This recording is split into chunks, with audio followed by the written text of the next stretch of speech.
Welcome back बच्चों। स्वागत है आपका द बायोलॉजिक्स के यूट्यूब चैनल पर। आज हम कंटिन्यू करेंगे the animal kingdom basis of classification में डाइजेस्टिव सिस्टम अर्थात पाचन तंत्र। पाचन तंत्र बेसिकली डाइजेशन होता क्या है? डाइजेशन का बेटा मतलब होता है किसी भी फूड से न्यूट्रिएंट्स को बॉडी में ग्रहण करना, डाइजेशन। अगर डाइजेशन की हम बात करें तो डाइजेशन कहाँ हो रहा है उसके आधार पे बेटा डाइजेशन होता है दो तरीके का। कहाँ संपन्न हो रहा है, कहाँ कंप्लीट हो रहा है। या तो वो होगा सेल के अंदर या वो होगा बेटा सेल के बाहर, और उसी के आधार पे दो तरीके का होता है। एक होता है इंट्रासेल्युलर यानी अंतराकोशिकीय, और बेटा एक होता है एक्स्ट्रा सेल्युलर अर्थात बाह्यकोशिकीय। अंतराकोशिकीय की जब हम बात करते हैं तो ये सेल के अंदर होता है। इसका मतलब होता है बेटा कि this digestion is basically happening inside the cell. ये कहाँ हो रहा है? इनसाइड द सेल, सेल के अंदर हो रहा है। बॉडी में कहाँ होगा ये डाइजेशन संपन्न होगा सेल के अंदर, जैसे अमीबा, जैसे अमीबा। पॉलीफेरा में भी हम डाइजेशन देखेंगे बेटा कैसा होगा, इंट्रासेल्युलर होगा, सॉरी पॉलीफेरा है ना। पॉलीफेरा में कहाँ होगा बेटा? पॉलीफेरा में डाइजेशन होगा इंट्रासेल्युलर। नेक्स्ट जब हम बात करते हैं एक्स्ट्रा सेल्युलर की, तो एक्स्ट्रा सेल्युलर का मतलब होता है जो आउटसाइड दी सेल किसी ऑर्गन की कैविटी में संपन्न होता है। ये कहाँ होगा बेटा? कोशिका के बाहर, यानी आउटसाइड दी सेल है ना। और कहाँ? एक गुहा के अंदर, इन कैविटी ऑफ द ऑर्गन। किसी भी अंग की कहाँ होगा बेटा? कैविटी के अंदर होगा। जैसे अगर छोटा सा ही एग्जांपल लें इसका तो हाइड्रा, जैसे हाइड्रा, जैसे हमें भी कैसा डाइजेशन होता है बेटा? एक्स्ट्रा सेल्युलर होता है। कैसा होता है? Extra cellular. नेक्स्ट जब हम बात करते हैं डाइजेस्टिव सिस्टम की, तो डाइजेस्टिव सिस्टम बेटा, डाइजेस्टिव सिस्टम यानी पाचन तंत्र। अब पाचन तंत्र होता है बेटा दो तरीके। डाइजेशन अगर हम बात करें तो डाइजेशन हमें देखने को मिलता है दो तरीके का, एक पूर्ण और एक बेटा अपूर्ण। तो हम बात करें सबसे पहले अपूर्ण की, यानी इनकम्प्लीट डाइजेशन, अपूर्ण। और बेटा एक अगर हम बात करें तो वो होगा बेटा कंप्लीट डाइजेशन यानी पूर्ण। अब पूर्ण और अपूर्ण का यहाँ पर मतलब क्या होता है? पूर्ण और अपूर्ण का बड़ा ही सिंपल सा एक मतलब होता है, हमें पता होगा ब्लाइंड सेक, जिसमें केवल एक ही रास्ता था फूड के आने का, फूड के जाने का। अगर एक ही सिंगल ओपनिंग से ही दोनों काम हो रहे हैं, अगर सिंगल ओपनिंग से ही बेटा दोनों काम हो रहे हैं, यानी एक ही ओपनिंग है, एक ही ओपनिंग है, अगर बेटा एक ही ओपनिंग है यानी वही माउथ है और वही क्या है बेटा? एनस है, तो ऐसा डाइजेशन कहलाएगा बेटा इनकम्प्लीट डाइजेशन। जैसे प्लेटीहेल्मिन्थेस, जैसे प्लेटीहेल्मिन्थेस है ना, जैसे सीलेंट्रेटा। ठीक है, सीलेंट्रेटा में भी कैसा डाइजेशन बेटा? इनकम्प्लीट। बात करें अगर इनकम्प्लीट डाइजेशन की तो इसका मतलब है टू ओपनिंग्स होंगी। यहाँ कितनी ओपनिंग्स होंगी? सॉरी, यहाँ पर बेटा कितनी ओपनिंग्स होंगी? यहाँ होंगी बेटा टू ओपनिंग्स, टू ओपनिंग्स, दो ओपनिंग होंगी है ना। खाना आएगा कहाँ से? माउथ से, और खाना जाएगा कहाँ से? एनस से। तो दो ओपनिंग हो गई बेटा ये, यानी खाना खाने की और खाना बाहर, अपचा हुआ खाना बाहर करने की जगह दूसरी होगी। इसके लिए बेटा एग्जाम्पल हम कौन कौन से लेंगे? इसके लिए हम एग्जाम्पल लेते हैं बेटा आर्थ्रोपोडा, और हम लेंगे बेटा एनेलिडा। इसके लिए हम बेटा और क्या लेंगे? कॉर्डेटा। तो ये हो गया बेटा डाइजेशन। डाइजेशन दो तरीके का हो गया, इंट्रासेल्युलर हो गया, एक्स्ट्रा सेल्युलर हो गया। इनसाइड दी सेल, कोशिका के बाहर किसी ऑर्गन में। डाइजेशन सिस्टम की अगर हम बात करें तो इनकम्प्लीट डाइजेस्टिव सिस्टम होगा, कंप्लीट होगा। इनकम्प्लीट का मतलब एक ही ओपनिंग होगी, वही माउथ वही एनस होगा, प्लेटीहेल्मिन्थेस। टू ओपनिंग्स होंगी, माउथ अलग होगा, एनस अलग होगा, आर्थ्रोपोडा, एनेलिडा, कॉर्डेटा। नेक्स्ट हम जब बेटा बात करेंगे तो हमारी बात आती है रेस्पिरेटरी सिस्टम की। अब हम बात करें रेस्पिरेशन है क्या, तो रेस्पिरेशन हम सभी जानते हैं, रेस्पिरेशन बेसिकली होता है जिसके अंदर जो है कार्बनिक पदार्थों का या फिर हम कहेंगे कार्बनिक भोज्य पदार्थ का ऑक्सीकरण होता है। This is the respiration. It means C6H12O6 plus 6O2 gives out 6CO2 plus 6H2O plus ATP. This is the cellular respiration. This is the cellular respiration. इसे हम कहेंगे श्वसन। इसे हम क्या कहेंगे बेटा, इसे हम कहेंगे श्वसन। नेक्स्ट अब हम बात करते हैं कि रेस्पिरेशन होता कितने प्रकार का, तो बेटा रेस्पिरेशन होता है 2 तरीके का। इसको हमेशा याद रखेंगे आप कि श्वसन बेटा कितने तरीके का होता है। श्वसन का मतलब ही हुआ बेटा रेस्पिरेशन। अब रेस्पिरेशन होता कितने तरीके का बेटा, रेस्पिरेशन होगा 2 तरीके का। ठीक है, रेस्पिरेशन कितने प्रकार का होगा, 2। एक होगा अवायवी और एक होगा वायवी। एक होगा अनॉक्सी श्वसन, एक होगा बेटा क्या अनॉक्सी श्वसन, जिसे हम कहते हैं एनएरोबिक रेस्पिरेशन, है ना, एनएरोबिक रेस्पिरेशन। बट अगर हम बात करें दूसरा, तो दूसरा होता है बेटा हमारा कैसा, दूसरा हमारा होगा बेटा ऑक्सीश्वसन। ऑक्सीश्वसन यानी एरोबिक रेस्पिरेशन। एरोबिक रेस्पिरेशन क्या डिफरेंस होता है इनमें, नेक्स्ट हम बात करेंगे। अनॉक्सीश्वसन ऐसा श्वसन होता है बेटा जिसके अंदर ऑक्सीजन नहीं होती है, यानी ये ऑक्सीजन की एब्सेंस में होता है, ये ऑक्सीजन की प्रेजेंस में होता है। ऐसा श्वसन जो ऑक्सीजन की एब्सेंस में होगा उसे हम कहेंगे अनॉक्सीश्वसन, और जो ऑक्सीजन की उपस्थिति में होता है उसे हम कहते हैं ऑक्सीश्वसन। हम कौन सा करते हैं, हम करते हैं ऑक्सीश्वसन, क्योंकि हमें ऑक्सीजन की आवश्यकता है। अगर अमाउंट ऑफ एनर्जी की बात करेंगे, क्योंकि हमने अभी यहाँ पर एक चीज़ देखी बेटा कि रेस्पिरेशन के फलस्वरूप क्या उत्पन्न हो रही है, ऊर्जा। भाई एटीपी को हम क्या कहते हैं, करेंसी ऑफ एनर्जी। एटीपी को हम क्या कहते हैं, एटीपी को हम कहते हैं बेटा ऊर्जा की मुद्रा। क्या कहते हैं, ऊर्जा की मुद्रा। अब अगर यहाँ हम बात करें ऑक्सी और अनऑक्सी के अंदर, तो किस में ज़्यादा ऊर्जा बनेगी, तो स्वाभाविक सी बात है यहाँ पर एनर्जी ज़्यादा होगी और यहाँ पर एनर्जी कम होगी। ठीक है बेटा, तो ये तो हो गई टाइप ऑफ रेस्पिरेशन की बात। अब हम बात करेंगे अलग अलग ऑर्गेनिज्म में अलग अलग प्रकार के क्या पाए जाते हैं बेटा, रेस्पिरेटरी ऑर्गन्स पाए जाते हैं। अलग अलग प्रकार के उनके अंदर श्वसन की विधियां देखने को मिलती हैं, और उसी की अगर हम बात करेंगे तो यहाँ हम बात करेंगे किन में कौन कौन से ऑर्गन पाए जाते हैं। अब हम बात करेंगे मोड ऑफ रेस्पिरेशन की। अगर हम यहाँ पर एक टेबल सी बनाएं तो यहाँ हम बात करेंगे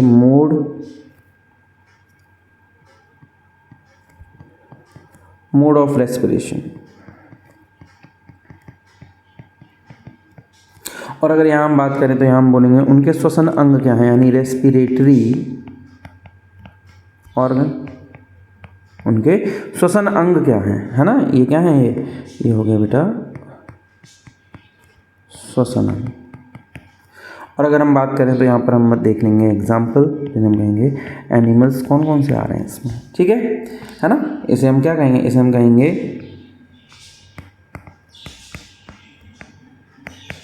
श्वसन की विधि क्या है।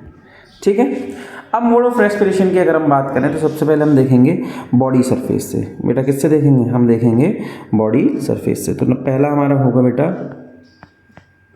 Body surface. बॉडी सरफेस का मतलब हो गया बेटा शरीर की सतह, है ना, शरीर की सतह। अब शरीर की सतह में स्वाभाविक सी बात है बॉडी सरफेस ही होती है, यानी जो बॉडी की सरफेस है उसी के द्वारा क्या होगा बेटा, श्वसन होगा। एनिमल की बात करेंगे तो इसके अंदर कौन कौन आते हैं बेटा, स्पंज आते हैं, है ना, सी एनीमोन आता है। कौन आता है, सी एनीमोन। नेक्स्ट सेकंड टाइप की अगर हम बात करें, सेकंड टाइप में अगर हम बात करें तो ब्रैंकियल। ठीक है, कौन सा, ब्रैंकियल रेस्पिरेशन। ब्रैंकियल रेस्पिरेशन में अगर हम बात करें तो रेस्पिरेशन होता है बेटा किसके द्वारा, गिल्स के द्वारा। गिल्स का मतलब क्लोम, गलफड़े। अब क्लोम्स में देखें तो स्नेल, रोहू, है ना, जो बगीचे में पाया जाता है, गार्डन स्नेल, है ना, गार्डन स्नेल, और बेटा किस में होता है, रोहू में होता है। सीधी बात है, फिशेस में होता है। भाई हमको मालूम है रोहू क्या है, फिशेस है। स्नेल की बात करें तो एक मॉलस्कन भी है, ठीक है। नेक्स्ट अगर हम बात करें थर्ड टाइप की, तो थर्ड टाइप के अंदर होता है हमारा क्यूटेनियस रेस्पिरेशन होता है बेटा। इसे हम कहते हैं त्वचीय श्वसन। कैसा श्वसन कहते हैं, त्वचीय श्वसन। नाम से ही समझ में आ रहा है, ये ऐसा श्वसन है जिसमें त्वचा के द्वारा क्या हो रहा है बेटा, श्वसन हो रहा है। तो इसमें स्वाभाविक सी बात है, रेस्पिरेटरी ऑर्गन क्या होगा, स्किन होगा। और हमें पता है कि बेटा केंचुआ यानी अर्थवर्म, कौन, अर्थवर्म। और हम बात करें तो मेंढक। 80% क्यूटेनियस रेस्पिरेशन करता है कौन, फ्रॉग। अपने बॉडी से ही रेस्पिरेशन करता है, इस बात को हमेशा याद रखेंगे। नेक्स्ट आता है बेटा ट्रैकियल, ट्रैकिया के द्वारा, है ना, किसके द्वारा, ट्रैकिया। तो ट्रैकियल रेस्पिरेशन बेटा क्या हो गया, ट्रैकिया के द्वारा हो गया। ट्रैकिया का मतलब श्वास नली। और हमें पता है ट्रैकियल रेस्पिरेशन किस में पाया जाता है, ट्रैकियल रेस्पिरेशन होता है बेटा आर्थ्रोपोडा में, यानी कॉकरोच में, है ना। तो कॉकरोच।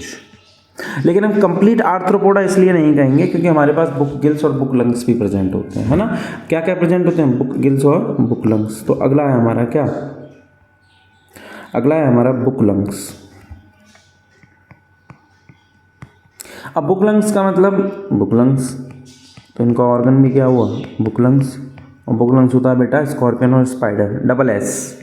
कौन, डबल एस। डबल एस का मतलब एक हो गया बिच्छू जिसे हम कहेंगे स्कॉर्पियन, और एक हो गया बेटा मकड़ी यानी स्पाइडर, ठीक है। सिक्स्थ की अगर हम बात करें, तो सिक्स हमारे पास आता है कौन, बक्कोफेरेंजियल, है ना। 6 नंबर पे हमारे पास आता है क्या, बक्कोफेरेंजियल। बक्कोफेरेंजियल से बेसिकली हम मुखग्रसनी भी कहते हैं, मुखग्रसनी। और हमारे पास बक्कोफेरेंजियल में होता है मुखग्रसनी गुहा के द्वारा। बेटा किसके द्वारा होता है ये रेस्पिरेशन, इसका जो अंग होता है वो होता है मुखग्रसनी गुहा। बक्कोफेरेंजियल कैविटी किसके द्वारा होता है, हमें पता है, फ्रॉग। अब अभी आप बात करोगे सर आपने तो अभी बोला था फ्रॉग में क्या होता है, क्यूटेनियस रेस्पिरेशन होता है। बेटा फ्रॉग में रेस्पिरेशन 3 जगह से होता है, बक्कोफेरेंजियल कैविटी, ठीक है, लंग्स और स्किन। अभी हमने लंग्स की भी बात नहीं करी, लंग्स में भी ये आएगा, इस चीज़ को याद रखेंगे। नेक्स्ट हमारे आते हैं क्या, पल्मोनरी रेस्पिरेशन। पल्मोनरी रेस्पिरेशन ये ऐसा रेस्पिरेशन होता है बेटा जो किसके द्वारा होता है, जो होता है फेफड़ों के द्वारा, यानी जिनमें लंग्स पाया जाएगा उनमें पल्मोनरी रेस्पिरेशन होगा। तो इसका ऑर्गन भी क्या होगा, लंग्स होगा बेटा। और लंग्स में किस किस में होते हैं, लंग्स हमें देखने को मिलेंगे, अभी हम जैसे बात करी फ्रॉग में देखने को मिल गए हमें, है ना, स्नेक में देखने को मिले हमें। बात करेंगे तो कबूतर, कबूतर का मतलब पिजन, इसका मतलब जितने भी एवीज हैं, पक्षी हैं, उनके अंदर है ना। नेक्स्ट हम बात करें तो मैमल्स, किसमें बेटा, मैमल्स, ठीक है। तो ये डिफरेंट टाइप्स के क्या हो गए बेटा, ये डिफरेंट टाइप्स के हो गए आपके respiratory system, respiratory mode of respiration, respiratory organ, और किसमें किसके द्वारा कैसा श्वसन होता है, ठीक है। नेक्स्ट अगर हम बात करेंगे, हमारे बात आएगी सर्कुलेशन की। सर्कुलेशन का मतलब होता है बेटा परिवहन, यानी बॉडी में किस तरीके से ब्लड क्या हो रहा है, जगह जगह तक पहुंच रहा है। और जब सर्कुलेशन की अगर हम बात करें तो सर्कुलेशन बेटा होता है 2 टाइप्स का। सर्कुलेशन हमें देखने को मिलता है बेटा 2 टाइप्स का, ठीक है। 2 टाइप्स में भी कौन कौन से, एक होता है बेटा ओपन सर्कुलेशन और एक होता है क्लोज सर्कुलेशन, यानी बंद प्रकार का और खुले प्रकार का। तो ये हो गया ओपन सर्कुलेशन, इसे हम कहते हैं खुला परिसंचरण। क्या कहते हैं बेटा, खुला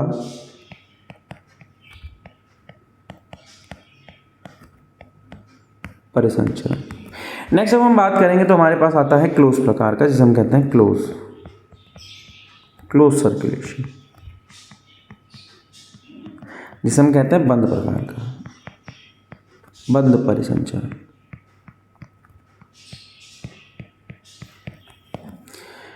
चलिए, क्या होता है खुले प्रकार का। खुले प्रकार में बेसिकली होता क्या है कि जो ब्लड होता है वो एक गुहा में जाके खुलता है, या सारा का सारा अगर हम सीधे सीधे बोलें तो इनमें हीमोसील प्रेजेंट होती है बेटा। क्या प्रेजेंट होती है, हीमोसील, यानी ब्लड जो है वो हार्ट से पंप होके सीधा कहाँ पहुँचता है, हीमोसील में पहुँचता है। इनके अंदर कोई आर्टरी वेन नहीं होती, यानी ट्यूब्स के थ्रू ब्लड जो है नहीं होता, या मैं कह सकता हूँ इनके अंदर वाहिकाएं नहीं पाई जाती। क्या नहीं पाई जाती, वाहिकाएं। वाहिकाओं का मतलब इनके अंदर कोई भी कैपिलरी सिस्टम नहीं पाया जाता। क्या नहीं पाया जाता, कैपिलरी, है ना, कोई ब्लड कैपिलरीज नहीं है। तो कैपिलरी सिस्टम बेटा इनमें क्या होता है, इनमें होता है एब्सेंट, कैपिलरी सिस्टम नहीं पाया जाता। और इनके अंदर जो ब्लड है वो लो प्रेशर के साथ बहता है। बेटा कैसे बहता है, लो प्रेशर, ठीक है, लो प्रेशर के साथ जाता है। और जितना भी एक्सचेंज है वो डायरेक्ट ब्लड से होता है, यानी जो गैसियस एक्सचेंज है, या हम कहेंगे जो लेन देन है ना, क्या है, लेन देन, एक्सचेंज है किसका, गैसेस का हो सकता है। लेन देन किसका हो सकता है, न्यूट्रिएंट्स का हो सकता है। भाई ब्लड का काम क्या है, यही तो काम है ब्लड का, न्यूट्रिएंट्स का हो सकता है। ये कैसा होता है, डायरेक्ट, डायरेक्ट फ्रॉम ब्लड, ये सीधे ब्लड से ट्रांसफ़र होता है। और ये तो हमें ज़्यादातर हम पढ़ते ही हैं कि ओपन प्रकार का किस में पाया जाता है, आर्थ्रोपोडा में पाया जाता है। ये हमने ऊपर बात भी करी थी हीमोसील की, जब हमने बात करी थी हीमोसील, याद करो सीलोम्स में हमने पढ़े थे, एंटेरोसीलोम, शाइलोसीलोम, हीमोसीलोम, तो वहाँ आर्थ्रोपोडा की हमने बात करी थी। तो आर्थ्रोपोडा और साथ में बेटा कौन आता है, मोलस्का। अब हम बात करें बंद प्रकार का परिसंचरण, तो बंद प्रकार के परिसंचरण में सीधी सीधी बात है कि इनके अंदर जो है अच्छा खासा सर्कुलेटरी सिस्टम पाया जाता है, यानी इनके अंदर पाई जाती हैं ब्लड वेसल्स। क्या पाई जाती है, ब्लड वेसल्स। रक्त रुधिर वाहिकाएं पाई जाती हैं, जिनमें जो ब्लड है वो हाई प्रेशर के साथ बहता है, हाई भी बहता है, और बेटा इनमें कैसा, लो प्रेशर से ब्लड बहता है ना। हमारे अंदर हाई ब्लड भी हो जाता है, लो ब्लड प्रेशर भी हो जाता है। तो हाई और लो ब्लड प्रेशर से ब्लड बहता है, ब्लड बहता है, ठीक है। तो अब कौन कौन आते हैं इसमें, इसमें आता है बेटा आपका एनेलिडा, है ना, और बेटा इसमें आता है आपका मैमल्स। कॉर्डेटा बेसिकली आते भी हैं, मैमल्स, ठीक, कॉर्डेटे भी रहते हैं इसके अंदर, कॉर्डेटा। तो ये हो गया आपका किन किन प्रकार का आपके अंदर परिसंचरण पाया जाता है। नेक्स्ट हम बात करेंगे बेटा एक्सक्रीशन की।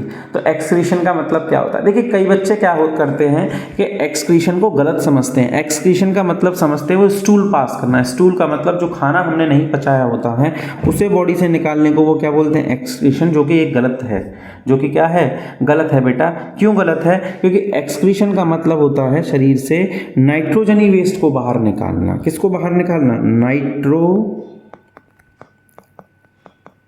नाइट्रोजनी अपशिष्ट को, है ना, नाइट्रोजनी अपशिष्ट पदार्थ बाहर निकालना, पदार्थ बाहर निकालना, बेटा इसे कहते हैं एक्सक्रीशन। उसे नहीं, वो तो डाइजेशन का पार्ट हो गया, है ना, वो होता है इजेशन। फिर मैं बता दूं, उसे कहते हैं इजेशन, इसे कहते हैं एक्सक्रीशन, ठीक है। तो एक्सक्रीशन ये हो गया। अब नाइट्रोजनी वेस्ट के आधार पे हम बात करते हैं। अब नाइट्रोजनी वेस्ट का मतलब हो गया बेटा, नाइट्रोजनी वेस्ट का मतलब है कि वो क्या त्याग रहा है, क्या वो अमोनिया त्याग रहा है, ठीक है, क्या वो यूरिया त्याग रहा है, क्या वो यूरिक अम्ल त्याग रहा है, यानी यूरिक एसिड त्याग रहा है। अमोनिया त्यागेगा, यूरिया त्यागेगा, यूरिक अम्ल त्यागेगा। ग्वानिन के बेसिस पे भी हम देखेंगे, लेकिन इन्हीं के बेसिस पे जो है 3 टाइप्स के हम ऑर्गेनिजम्स को डिवाइड कर देते हैं। एक हम कहते हैं अमोनोटेलिज्म, है ना, एक हम किसे कहते हैं, एक बेटा पहला प्रकार होता है जिसे कहते हैं अमोनोटेलिज्म, अमोनोटेलिज्म, ठीक है बेटा। अमोनोटेलिज्म कौन होते हैं, जो अमोनिया त्यागते हैं, जो अमोनिया त्यागते हैं, है ना। अमोनोटेलिज्म वो होते हैं जो अमोनिया त्यागते हैं, अमोनिया एक्सक्रीट करते हैं, है ना, त्यागते हैं। अब जो अमोनिया त्याग रहे हैं उन्हें हम कह रहे हैं अमोनोटेलिक। क्या कह रहे हैं, ये प्रोसेस तो है अमोनोटेलिज्म, त्यागने वालों को हम क्या कहेंगे बेटा, अमोनोटेलिक। क्या कहेंगे, अमोनोटेलिक। तो इस चीज़ को याद रखना, अमोनोटेलिक अलग है, अमोनोटेलिज्म प्रोसेस है, ठीक है। एग्जाम्पल अगर इसके लिए हम लेंगे तो इसके एग्जाम्पल हम यहाँ ले लेते हैं। एग्जाम्पल बेटा हम इसके कौन कौन से लेंगे, इसमें आएंगे, देखो याद रखो, अमोनिया की अगर हम बात करें तो ये ज़्यादा टॉक्सिक होती है एज़ कम्पेयर टू अदर, विषैली होती है, तो निकालने के लिए हाई अमाउंट ऑफ वाटर चाहिए। अब हाई अमाउंट ऑफ वाटर चाहिए तो ये ऐसों में पाई जाएगी जो पानी में ज़्यादा है। जैसे कौन कौन है हमारे स्पंजेस, कौन कौन है, स्पंज, और कौन है, सीलेंट्रेटा, और कौन है टीनोफोरा, और कौन है इकाइनोडर्मेटा, और बताइए फिशेस, है ना, फिशेस देखेंगे फिशेस को भी। तो ये सब क्या त्यागते हैं बेटा, ये सब त्यागते हैं अमोनिया। क्या त्यागते हैं बेटा, अमोनिया। दूसरा जब हम बात करें दूसरे टाइप का तो उसे हम कहते हैं यूरियोटेलिज्म। क्या कहते हैं बेटा, यूरियोटेलिज्म। यूरियोटेलिज्म का मतलब सिंपल सा हो गया, जो क्या त्याग रहे हैं बेटा, यूरिया त्याग रहे हैं, जो यूरिया निकाल रहे हैं। तो ऐसो को हम बोलेंगे भी क्या, इन्हें हम कहेंगे यूरियोटेलिक। क्या कहेंगे, यूरियोटेलिक। क्या कहेंगे ना, यूरियोटेलिक। अब यूरियोटेलिक कहेंगे तो इसके एग्जाम्पल भी हमें देखने पड़ेंगे। याद रखना अमोनिया से कम विषैली होती है, तो थोड़ा कम की आवश्यकता पड़ती है, तो पानी के साथ हम त्यागते हैं, जैसे हम त्यागते हैं। कुछ एम्फीबियंस भी होते हैं, लेकिन हम यहाँ अभी एक की बात कर ले रहे हैं, यानी मैमल्स क्या त्यागते हैं, हम क्या त्यागते हैं, हम यूरिया त्यागते हैं बेटा। क्या त्यागते हैं, यूरिया। हमारी टॉयलेट का कलर पीला होता है यूरोक्रोम नाम के पिगमेंट के कारण, ठीक है। नेक्स्ट हम बात करें यूरिकोटेलिक।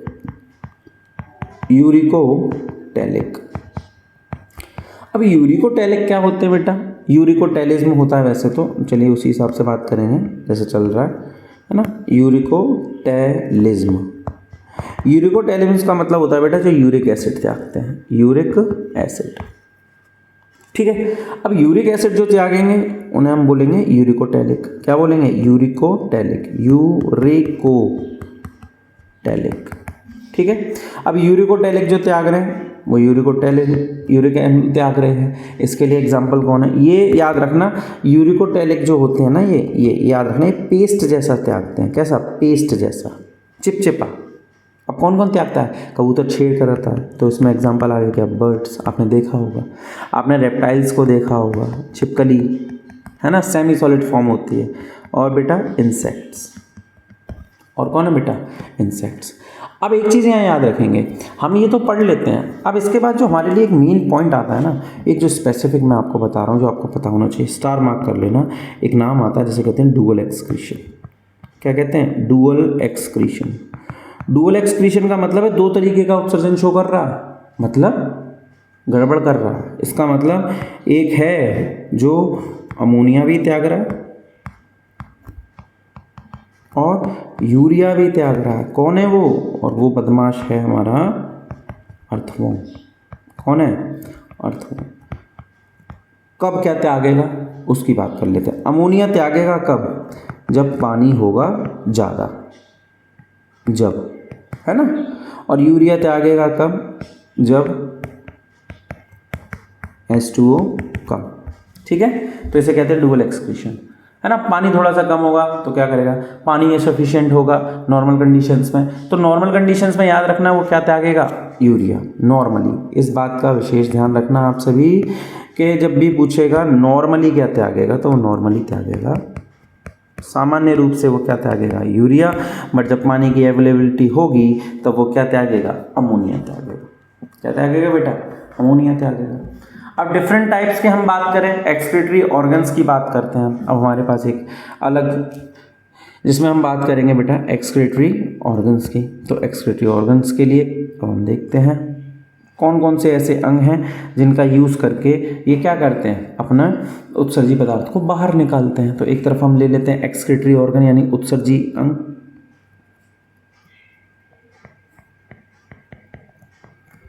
एक्सक्रीटरी ऑर्गन, और इधर हम ले लेते हैं एनिमल्स, ठीक है,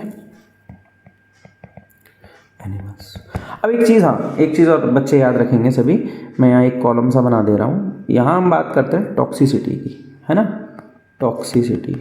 केवल ज़िंदगी में टॉक्सिसिटी नहीं भरी है, टॉक्सिसिटी में याद रखना सबसे ज़्यादा अमोनिया, है ना। अमोनिया के बाद कौन आएगा, एक काम करते हैं लो टू हाई ले लेते हैं, ठीक है, लो टू हाई।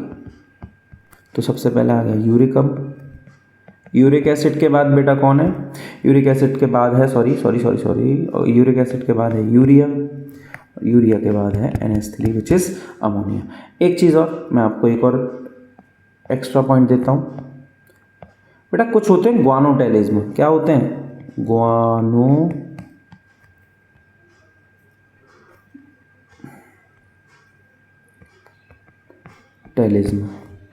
ग्वानोटेलिज्म का मतलब होता है बेटा, ये ऐसे होते हैं जो ग्वानिन त्यागते हैं। क्या त्यागते हैं? ग्वानिन। एडेनिन ग्वानिन वही है, यूरिन पिरिमिडिन। ठीक है, तो ग्वानिन क्या त्यागते हैं बेटा? ग्वानिन त्यागते हैं तो ग्वानिनोटेलिज्म कहलाता है। ग्वानिकोटेलिक कहते हैं, जैसे स्पाइडर। याद रखना कि स्पाइडर क्या त्यागता है? ग्वानिन। जबकि स्पाइडर आता किसमें? आर्थ्रोपोडा है ना, इस चीज़ को याद रखेंगे। अब हम बात करेंगे उत्सर्जी अंग। ठीक है, उत्सर्जी अंग और उनके एनिमल्स की बात करेंगे। चलिए, सरफेस से वही पहला हमारा फिर से सेम क्या? Body surface. शरीर की सतह से कौन त्याग रहा है? वो तो जिसमें शरीर की सतह है ही, कुछ और है ही नहीं, जैसे स्पंजिस है ना, जैसे स्टारफिश, हाइनोडर्म, जैसे सी एनीमोन। सेकेंड बेटा बात करोगे फिर आता है हमारे पास प्लेटिहेल्मिन्थेस। प्लेटिहेल्मिन्थेस का मतलब हो गया बेटा फ्लेम सेल्स, जिसे हम कहते हैं प्रोटोनेफ्रिडिया। क्या कहेंगे? प्रोटोनेफ्रिडिया। अब प्रोटोनेफ्रिडिया के अंदर अभी हमने बात करी, प्लेटिहेल्मिन्थेस मतलब फ्लैटवर्म्स आएंगे। कौन आएंगे बेटा? फ्लैटवर्म्स आएंगे। नेक्स्ट हम बात करें थर्ड नंबर पे, तो थर्ड नंबर पे हमारा आता है इंटरसेल्युलर ट्यूब्स। कौन सी ट्यूब्स? इंटरसेल्युलर ट्यूब्स है, जिन्हें हम कहते हैं रेनेट सेल्स, है ना। इंट्रासेल्युलर ट्यूब्स, रेनेट सेल्स भी कहते हैं इन्हें। ये बेसिकली होती हैं राउंड वॉर्म्स में। राउंड वॉर्म्स बेटा किस में आते हैं? हम सबको पता है, राउंड वॉर्म्स आते हैं एस्केहेल्मिन्थेस में।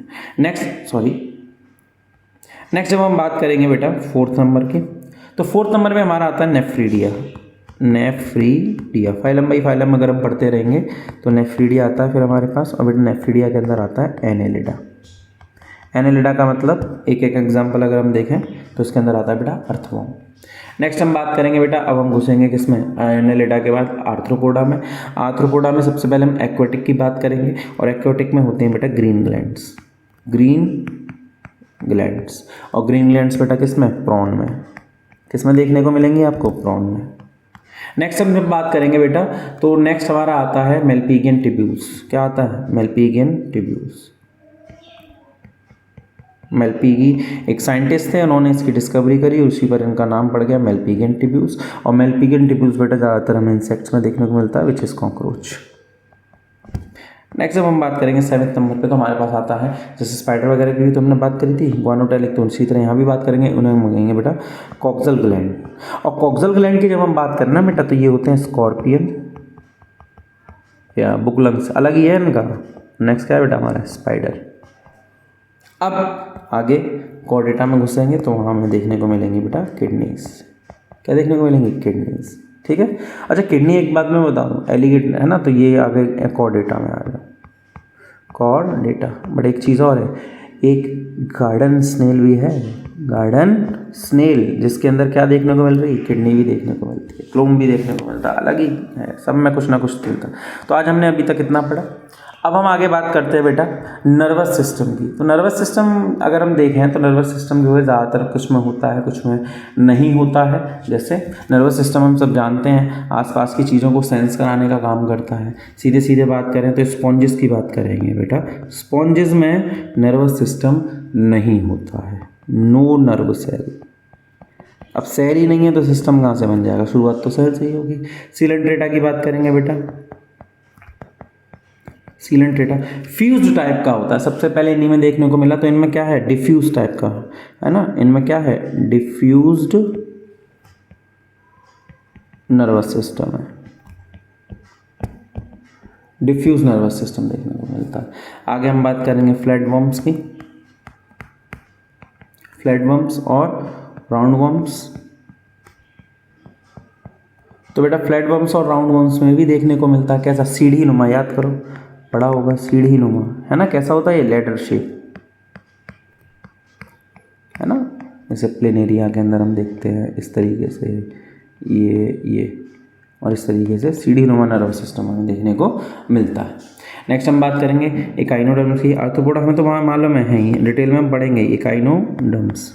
तो इकाइनोडर्मेटा की बात करें, अब इकाइनोडर्मेटा में क्या है, इकाइनोडर्मेटा में टू रिंग नर्वस सिस्टम मिलता है। कैसा मिलता है? टू रिंग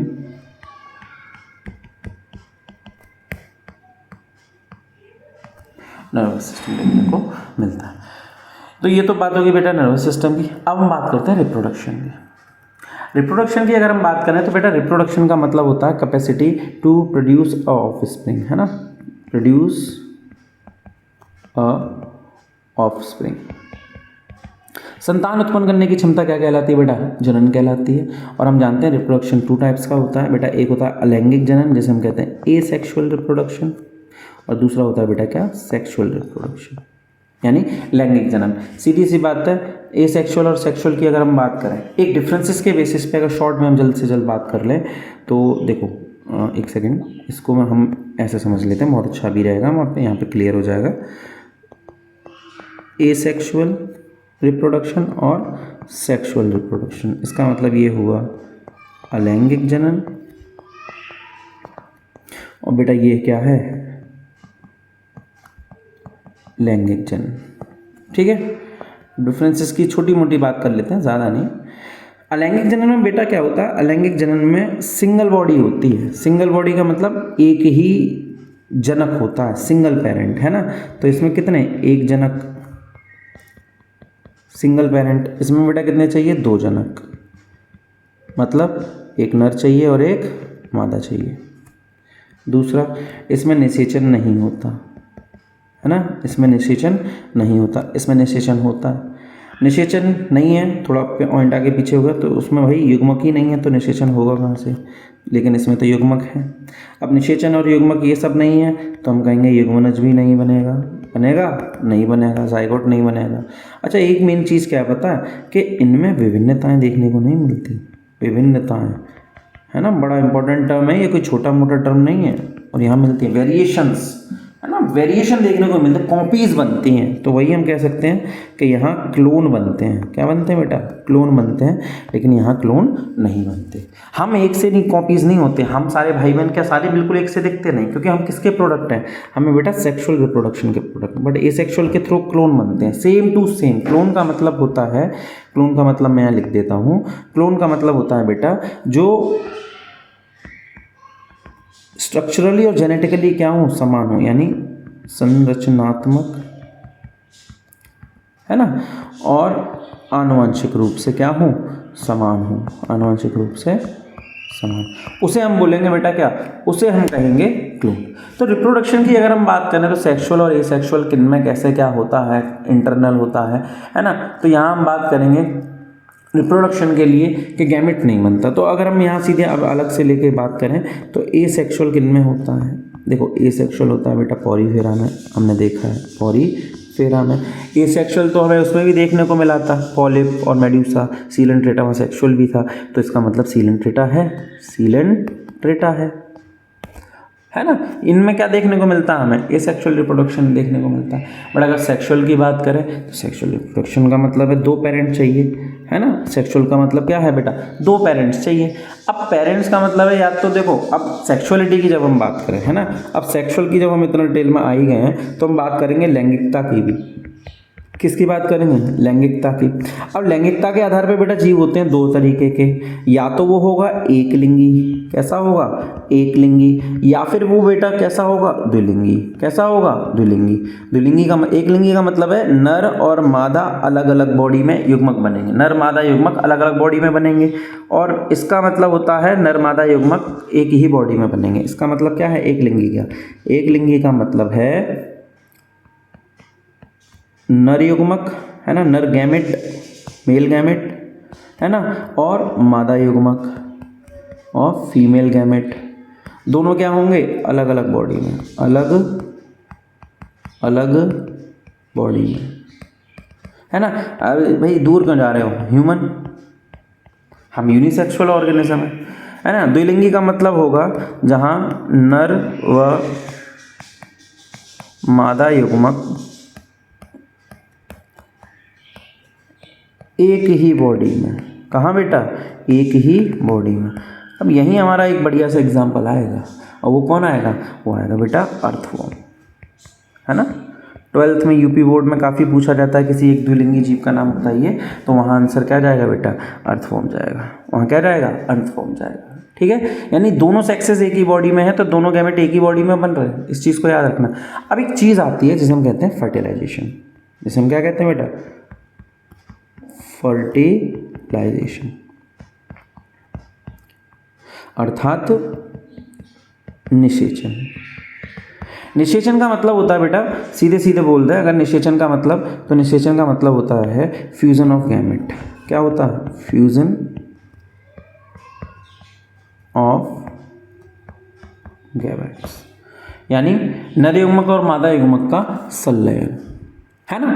अब निषेचन की बात करें, निषेचन, अब निषेचन कहाँ होगा? ये फ्यूजन ऑफ गैमेट होगा क्या? तो ये फ्यूजन ऑफ गैमेट कहाँ कहाँ हो सकता है? या तो बॉडी में होगा, है ना। कहाँ होगा? या तो बॉडी में होगा या बॉडी से बाहर होगा। कहाँ होगा? बॉडी से बाहर। और अगर वो फर्टिलाइजेशन बॉडी में हो रहा है ना बेटा, तो उसको हम कहेंगे आंतरिक निषेचन। कैसा निषेचन कहेंगे? आंतरिक, है ना। इसे हम क्या कहेंगे? इसे हम कहेंगे आंतरिक निषेचन, यानी गैमेट्स का फ्यूजन कहाँ हो रहा है? यानी इंटरनल फर्टिलाइजेशन। और अगर बाहर हो रहा है तो हम क्या कहेंगे उसे? बाह्य निषेचन, बाह्य निषेचन, यानी एक्सटर्नल। समझ में? यानी गैमेट्स को बाहर छोड़ दिया, अब फ्यूज होना ना हो जाए भाई, वो गैमेट वाला जाने वो जाने। तो इंटरनल फर्टिलाइजेशन हमारे अंदर होता है। कहाँ होता है? हमारे अंदर होता है ना भाई, मैमल्स में होता है। हम किस में आते हैं? मैमल्स में ही तो आते हैं। ये लो बेटा, मैमल्स में होगा निषेचन। अब बात करें बाह्य निषेचन, जो पानी में बाहर छोड़ देते हैं गैमेट। कौन छोड़ देता है? फिश छोड़ देती है ना। एम्फीबियन छोड़ देते हैं, एम्फीबियन छोड़ देते हैं। ठीक है बच्चों, तो ये हुए हमारे कुछ बेसिस ऑफ क्लासिफिकेशन, और इसी के साथ हमारे बेसिस ऑफ क्लासिफिकेशन ख़त्म होते हैं। आशा करता हूँ आप सभी को ये अच्छा लगा होगा, लेक्चर अच्छा लगा होगा। कृपया सपोर्ट करें, लाइक एंड सब्सक्राइब करना ना भूलें, वीडियो को ज़्यादा से ज़्यादा शेयर करें। ऐसे ही आपको अच्छे अच्छे लेक्चर्स और मिलेंगे, और हम कोशिश करेंगे कि 12th स्टैंडर्ड के भी कुछ लेक्चर्स को क्रिएट करना शुरू कर दें, और ये सीरीज़ को हम कंटिन्यू करेंगे। अब हम आगे जो पढ़ेंगे वो फाइलम हम पढ़ेंगे पॉरीफेरा। तब तक के लिए धन्यवाद आपका। लाइक शेयर सब्सक्राइब करना ना भूलें। ठीक है, धन्यवाद।